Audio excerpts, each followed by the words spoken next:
are your legacy. They are your investment. Forget about all those monetary investment that you are making of millions of dollars. It is not important as compared to these children that are sitting in front of us. You can live with them, especially mothers. You have the kids in your womb for 9 months. You breastfed them for 2 years. You mothers, you taught us how to put on our own underwears. You taught us how to bath ourselves. I remember when I was growing up, when they tell you to go and bath, I only wash my tummy because of food. But then it is my mother who taught me how to bath. So as parents, it's very, very important that you start with the kids at a younger age. But then when you leave them to grow horns, you will not be able to turn them into right thinking people. So as they are young now, knowledge in youthful age is like an inscription in stone. It is there forever. If your kids grow up in the house knowing the months that we have, knowing the sacred months, knowing Hajj as Sheikh Qasim has taught us, knowing that we have Mondays and Thursdays fasting, they know that we have Ayyam al-Bid, 13th, 14th, 15th of every month fasting. They grow up with it. But then if you leave them with Hulu, or you leave them with Netflix, or you leave them with Disney Plus, or you leave them with what? Paramount Plus, you leave them with HBO Max, you leave them with all these YouTube stuff, it corrupts them. And then when they are now 15, 16, and then they feel big, they feel that they have grown bigger chests, and then when you talk, they are and then you come to the masjid, oh Imam, pray for my son. You have left your child to corrupt. And now that the thing is out of hands, damaged beyond repairs, you now want us to do dua. We will do the dua, but no problem. You will be taking the beatings in the house before we will come to them. You come to the masjid to come and beat us. I'm not saying all the kids are bad. No, that's not what I'm saying. What I'm saying is that, wallahi, some of you parents are doing excellently well. And I'm saying this not to flatter you, but to let you know what's going on. Some of the kids here in the madrasa, if you give him 5 verses today, tomorrow he comes with 10 verses. Some of them, if you give them 10 verses on Sunday, by next week Saturday, if he comes to madrasa, he comes with 20 verses. And I ask them why. They say it is my mother or it is my father. Some of the kids too, they are on the same surah for the past 9 months. If it is a pregnancy, the woman has already given birth by now. Wow. And then some of you do not care. Some of you will bring the kids to madrasa, but then you only park on the streets, and then you leave. The kids do not enter the madrasa. They move and then go to the laundry, and then they go and do whatever they want to do there. So please, as parents, make sure you put your kids on the right pedestal. Let them have the Islamic culture in their house. When you come to the madrasa, try and know the teachers of your kid. Deliberate, conscious effort on knowing what your kids are learning and where your kids are learning. It's very, very important. It's not easy. Some of your kids, they are very, very, very problematic. I need to be very, very frank with you. Some of them are very, very good children. And we cannot rectify it if we don't have what? We don't have collaboration. It's very, very important. We will help you and you will help us. It's very, very important we understand that. Part of the helping is that you make sure they review their lessons at home. Ask you 400 questions a day on the average. Mama, are you in? Are you going out? Is the food ready? Can I have this? They ask you 400 questions on the average a day. So if you as a parent, you are not patient, hey, shut up, you drive them away. They become timid, they become naive.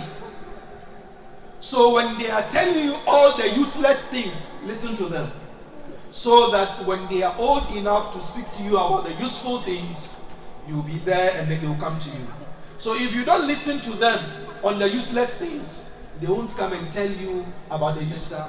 If you don't have quality time with your kids to talk to them and listen to them, there will be kids in the house, but in their hearts they are not. They are Muslims in the house, but in their hearts they are not Muslims. وآخر دعوانا أن الحمد لله رب العالمين والسلام عليكم.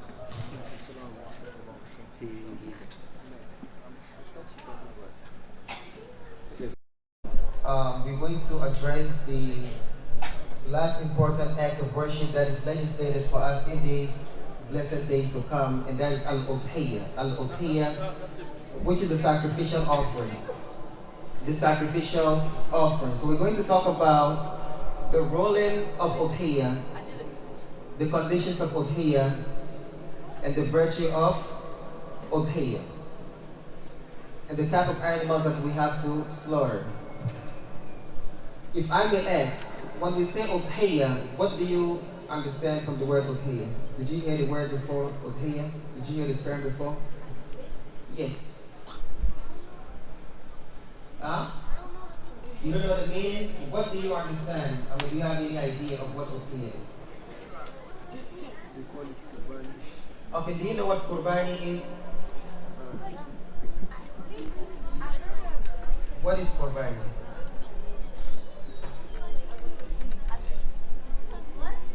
Alright.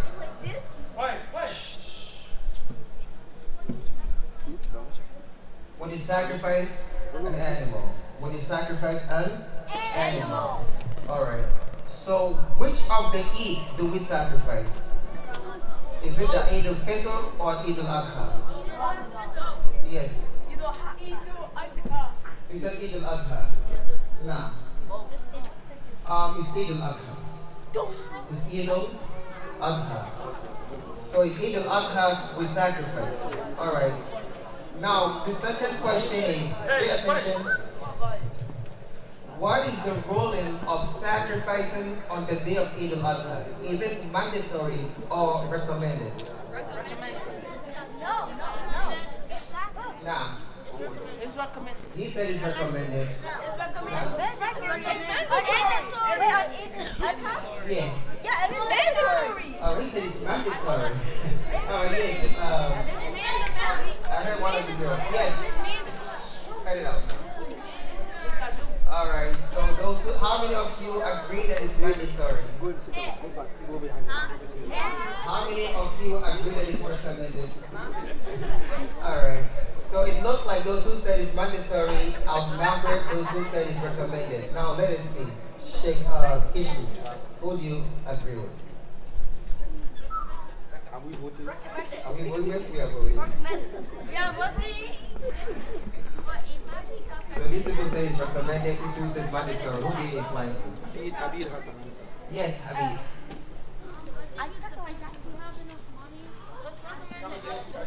Raise your voice up.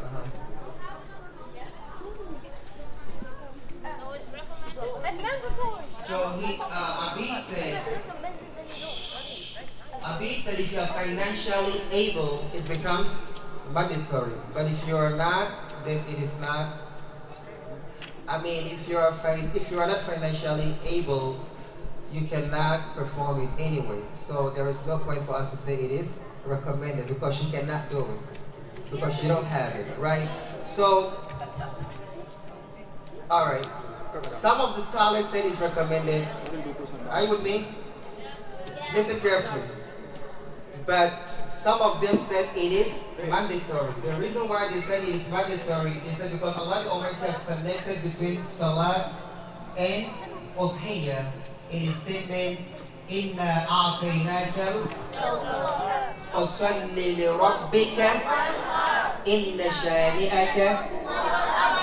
So he said to the Prophet, we have indeed given you abundance. And the abundance that was given to the Prophet is Al-Kawthar. Right? Then he, the Messiah, said, فَصَلِّ لِرَبِّكَ وَانْهَرْ. Because we have given you abundance, pray to your Lord in sacrifice. So he connected between prayer and sacrificial offering. Our scholars said in this ayah, Allah commanded the Prophet to pray and He commanded him to sacrifice. And every command indicates mandatory and obligation, except if there is an indication that takes us out from being mandatory to being recommended. And also, Allah has connected between Udhiyah and Salah in Surah Al-An'am. And they said to the Prophet sallallahu alaihi wasallam to say, "Qul inna salati wa nusuki wa mahyaya wa mamati lillahi rabbil alamin la sharika la wa bidhalika umirtu wa ana awwalul muslimin."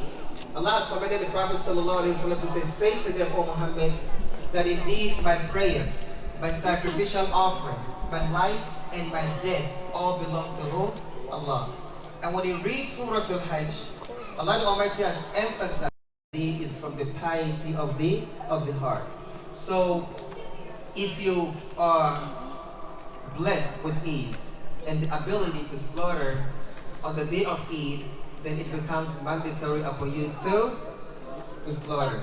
This is the opinion of Abu Hanifa and one of the opinion of Imam Ahmed, and also our noble scholar Ibn Taymiyyah. He agreed with them, and Ibn Taymiyyah also inclined to that. So based on this, we will say that the udhiyah is mandatory upon whoever is capable of doing it financially on the day of Eid. Alright. The second question. Is it okay to sacrifice on behalf of somebody who passed away? No. Let's say that it is Eid day and I want to make udhiyah. So I bought my ram and then I said my father is dead. So let me also buy ram and do udhiyah on his behalf. Is it okay to do that? Alright. Some said yes. Is there anyone who disagree with that? No. You don't agree with that, right? Alright. Ibn Uthaymeen said udhiyah is for those who are alive. Udhiyah is for those who are alive. And there is no proof that the Prophet ﷺ has made udhiyah on behalf of his deceased wife Khadija or Aisha. I said Aisha. Khadija or his children. What are their names? Ibrahim, Abdullah, Ruqayya, Zainab, to the end. There is no proof that says that. However, we know that the Prophet ﷺ slaughtered 2 rams. And then he said, when slaughtering the first one, Hada am Muhammadin wa Ali Muhammad. This is on behalf of Muhammad and the household of Muhammad. And then the second ram, he slaughtered and he said, Hada am Muhammadin wa mimman lam yudhabbih min ummati Muhammad. Mimman yudahi min ummati Muhammad.